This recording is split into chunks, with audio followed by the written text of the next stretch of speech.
भिखारी से पूछा, तुम तो इतने हट्टे कट्टे हो फिर भी भीख क्यों मांग रहे हो?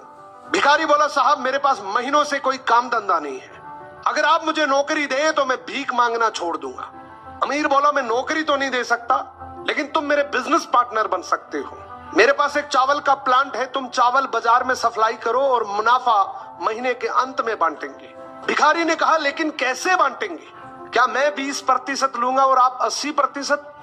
अमीर बोला, मुझे सिर्फ 10% चाहिए, बाकी 90% तुम्हारा होगा, ताकि तुम जल्दी तरक्की कर सको। भिखारी ने जोरों से काम शुरू कर दिया। उम्दा चावल और सस्ते दामों से उसकी बिक्री बहुत बढ़ गई और उसे खूब मुनाफा हुआ। लेकिन जब मुनाफा बांटने का समय आया तो भिखारी ने सोचा, सारी मेहनत तो मैंने की है, तो अब अमीर आदमी को 10% क्यों दूं? अगले दिन अमीर आदमी आया और जब हिस्सा मांगा तो भिखारी ने बहाना करते हुए कहा कि साहब मुझे तो बहुत नुकसान हुआ है, मुझे जितना मुनाफा हुआ है उतना तो कर चुकाना है, तो इस हिसाब से मुझे कोई मुनाफा नहीं होगा, तो आप इसके हकदार नहीं हैं। अमीर आदमी ने कुछ नहीं बोला और वहां से चला गया। भिखारी बड़ा खुश हुआ, सोचा सारा प्रॉफिट मेरा हो गया, अब भिखारी उन पैसे से रोज मौज करे।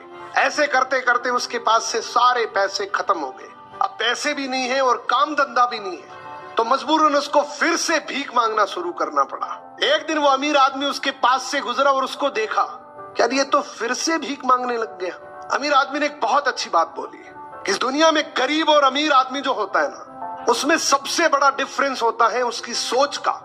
एक रिच माइंडसेट हमेशा ये सोचता है कि मुझे भी प्रॉफिट हो जाए और मेरे साथ जो काम कर रहे हैं उनको भी प्रॉफिट हो जाए, लेकिन एक पुअर माइंड